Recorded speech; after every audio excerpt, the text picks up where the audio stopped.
terus tidak jelas. Dan apa ekspektasi Tengku Kori dengan kepada mereka ini nampaknya belum berubah menjadi fakta atau ekspektasi yang diharapkan. Makanya Kori ini juga masih pada titik-titik kebingungan. Artinya apa? Orang bingung itu jangan terlalu diikuti lah narasinya gitu. Jadi yang jelas dia akan kembali lagi.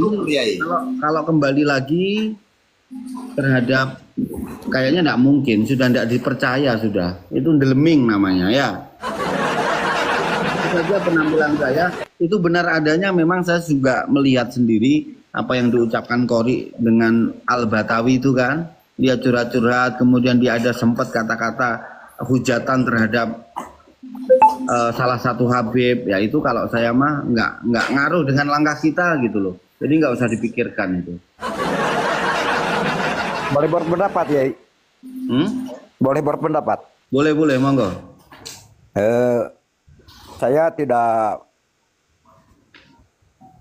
Pendapat saya tidak mendukung pendapat saya sendiri. Bahkan ini pendapat saya, Kori itu nggak konsisten, nggak istiqomah.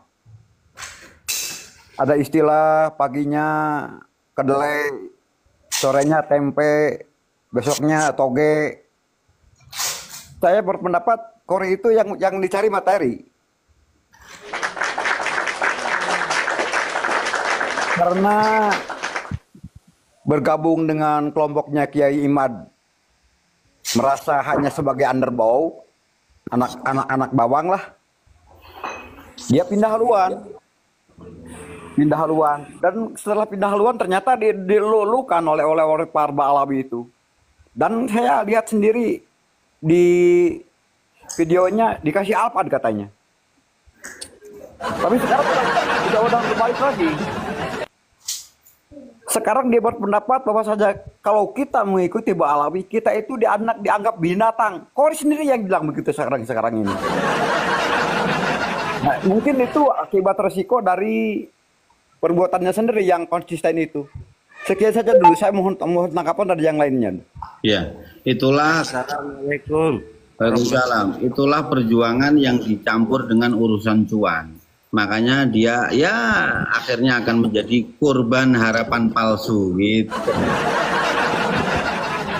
Mending saya tinggal di hutan ketemu sama kayu. Ini hidupnya di hutan nih, 3 bulan nggak pulang-pulang. Nah, jadi orang hutan itu.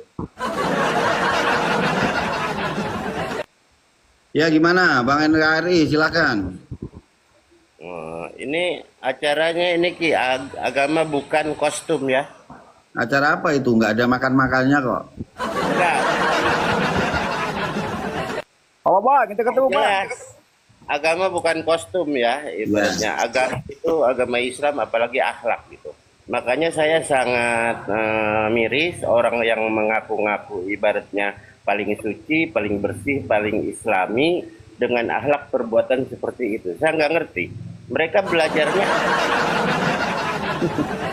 Kembali saya mau ini narasi tadi Bang Yus ya, masalah Kori istilahnya ini dari Balawi. Sebenarnya sangat kata saya masih sangat baik ya Balawi. Seandainya ibaratnya ke sana. Kori jelas di situ udah narasikan bahwa ibaratnya Habib Balawi itu orang berilmu, terus jahanam, terus apa lagi katanya bisanya dawir doang dan mencari apem gratis. Coba itu. Sebenarnya Pak Dawir dulu dicari aja ya, karena nggak ada. Itu udah nggak berakhlak, nggak bermoral. Bentar ya. Bang. Ayo. Ya, sebentar. Kami mengucapkan terima kasih kepada siapapun dan Ki Rampak juga mengucapkan tidak hanya terima kasih, tapi juga terima bunga ya. Ya. Motor itu kalau nggak ada bensinnya macet Pak, berhenti mendadak, makanya dikasih bensin dulu. Makanya kalau buat saya sendiri Ki Rampak, ibaratnya ya saya artinya menelaah memperhatikan mereka itu udah sejak mungkin 5 tahun ya. Jadi dibawa ke arah artinya keagamaan juga nggak bagus, kenegaraan juga apalagi mereka jelas-jelas di negara kita selalu bikin gaduh gitu kan di agama. merusak marwah baginda Nabi Muhammad gitu. Di sini apa sih yang kita ibaratnya ikutin itu apa? Saya lebih ibaratnya punya prinsip gitu. Kalau kita mau belajar agama, ke ibaratnya pribumi, kiai-kiai pribumi, lebih berilmu, lebih alim, lebih berakhlak. Gitu aja. Ya. Ya. Makasih. Ada orang hutan yang berbicara. Oh ya ya ya. Ya saudaraku ya. Ya. Bang Yus Afika.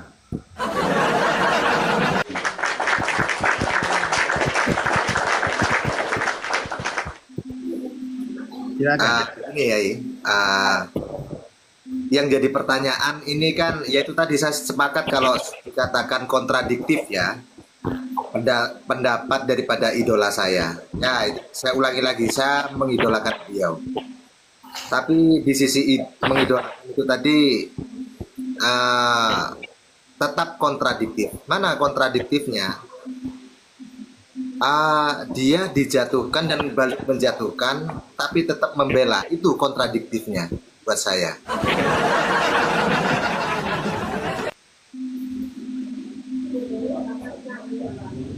Siap, siap. Bang A, monggo. Menurut saya juga tidak semuanya jelek yang dilakukan oleh kiai seperti itu. Pak Alabi kan biasanya suka kedawir. Dia balik dawir sampai dapat alpad. Bukan dawir dibalikin dawir. Alpad kan MM-an itu. Terus. Makanya saya mau nambahkan, Kirampak mau nambahkan aja. Makanya mereka selalu ibaratnya menyerang kita gitu ya. Jadi di situ juga dia kalau diserang ibaratnya orang-orang pribumi Indonesia, sebenarnya jangan menyalahkan yang menyerang itu. Mereka harus introspeksi diri. Semua itu di bawah dari awal mulanya itu mereka. So, ibaratnya pihak kita sebagai pribumi ya.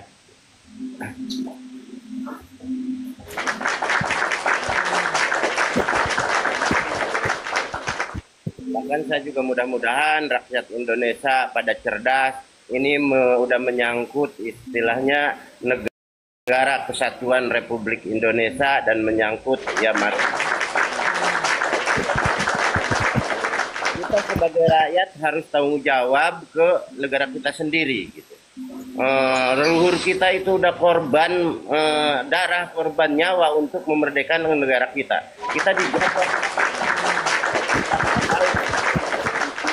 Bapak, lamun hayang masuk penarum batur lain kumaha? Oke, jangan panjang-panjang. Nanti Jumatan saja panjangnya khutbahnya. Nah, sekarang sang pengatur jiwa, apa menurut sampean pernyataan atau tentang sebuah ungkapan bahwa agama ini bukan kostum? Bagaimana sampean akan memberikan pandangannya? Silakan.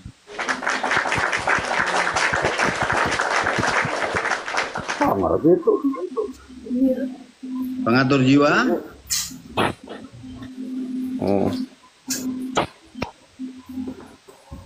Pengatur jiwa. Oh, anger kieu deui ah. Oke, pengatur jiwa masih bertapa.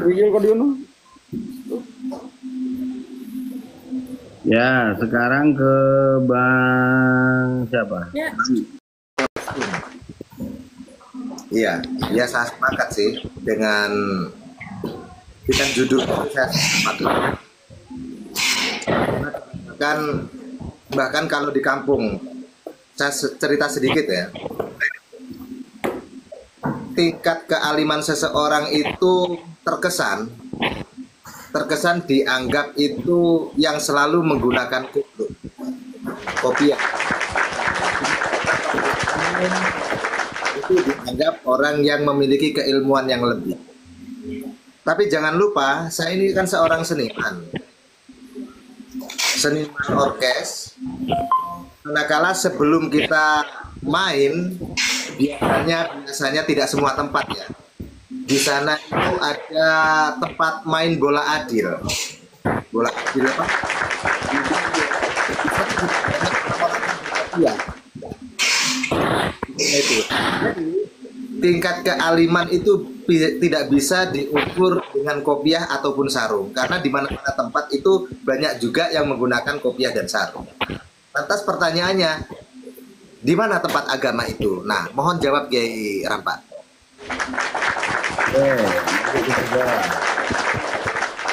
Sekarang abah kita, ini saya curiga Bang A ini juga keturunan Yaman.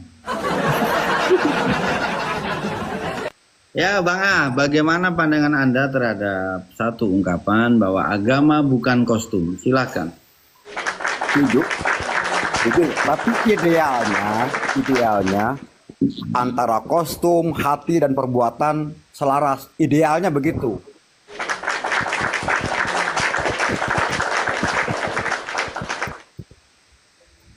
Tapi sangat sepakat dengan pendapat siapa Bang Yus yang tadi itu. Yang intinya agama itu disimpan dalam hati.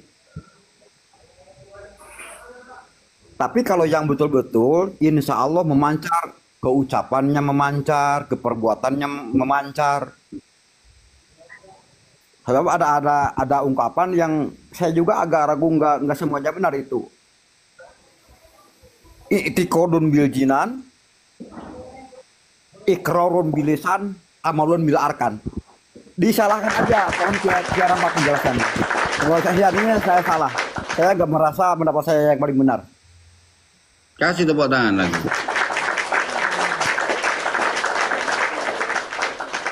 Lanjutkan sedikit lagi. Udah. Begitu aja. Oke, kita sambut. Tiga. Mohon maaf. Tiga ya. Oke, nanti kita buat kesimpulannya gitu. Kita coba. Silakan Bang Damar.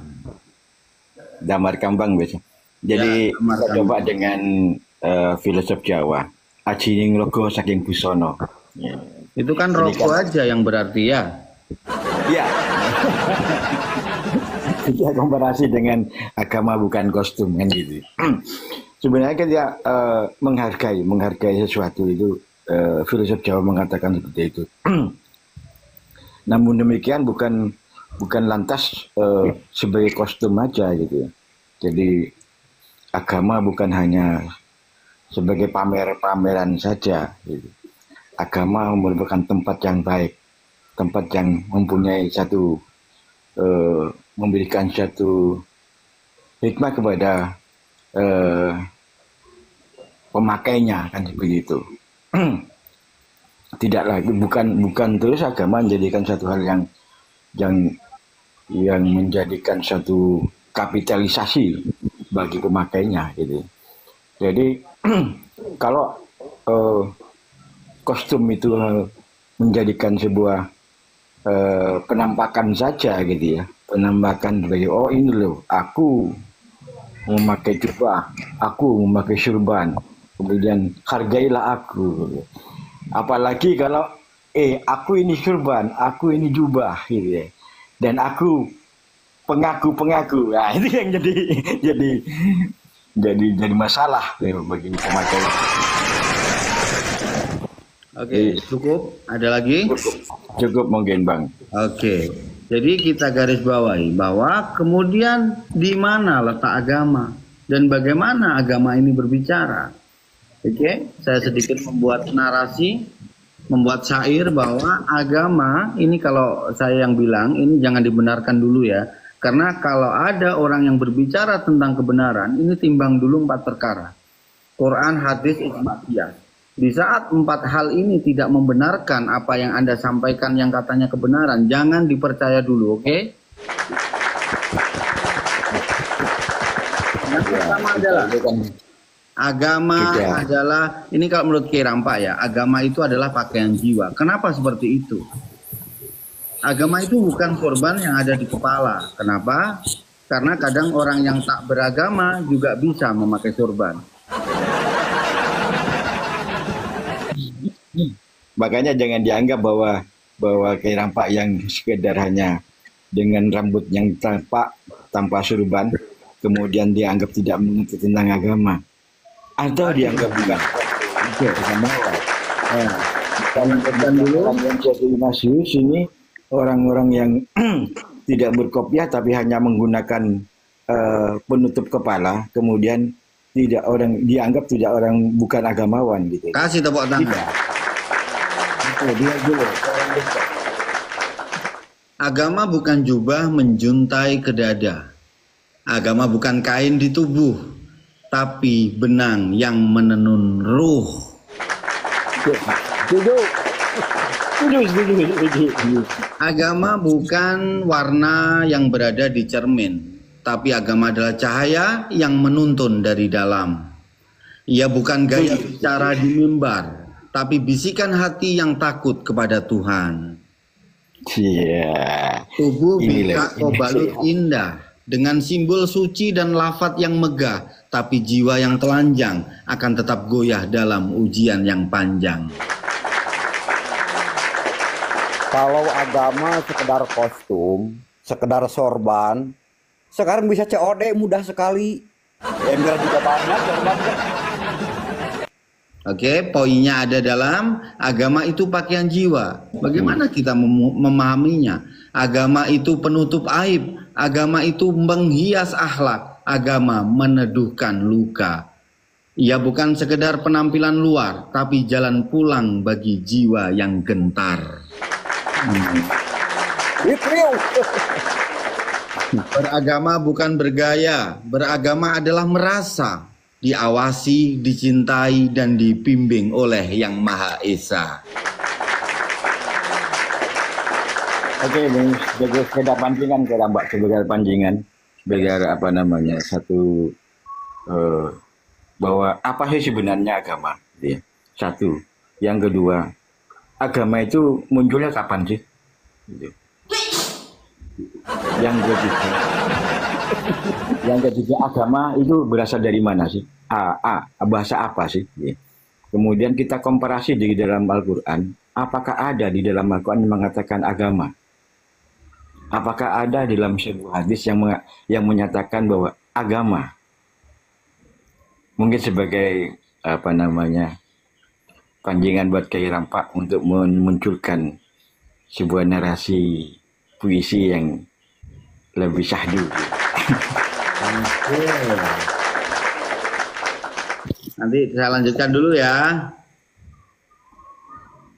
Bahwa kemudian bagaimana? Agama itu adalah pakaian jiwa, menutup aib, ya, bukan menutup luka robekan pisau, bukan ya, bukan. Agama itu penutup aib, menghiasi akhlak, meneduhkan luka. Ia bukan sekedar penampilan luar, tapi jalan pulang bagi jiwa-jiwa yang gentar. Ya ayat Tuhan nafsul mutmainnah, begitu. Kalau saudaraku semuanya dipahami bahwa beragama itu bukan bergaya. Beragama adalah merasa apa? Diawasi, dicintai, dibimbing oleh Yang Maha Esa dalam sunyi maupun di tengah pujian dunia, di tengah ujian dunia. Biarlah tubuh sederhana, asal jiwa berpakaian takwa. Karena Tuhan tak melihat luar, tapi isi dada dan amal yang benar. Tadi pancingannya saya respon sedikit sejarah tentang agama. Saya kasih tema jejak cahaya. Di langit purba firman pertama turun, menyapa bumi yang haus akan tuntun. Dalam sunyi para nabi berdiri, membawa risalah tak gentar diuji. Api menyala di semak berduri, laut berbelah oleh tongkat yang suci. Di padang pasir wahyu mengalir, dari kitab ke hati, dari kata ke takdir.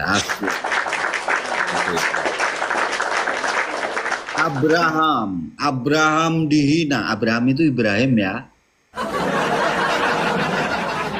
Abraham dihina karena menyembah satu. Musa diburu, Isa difitnah.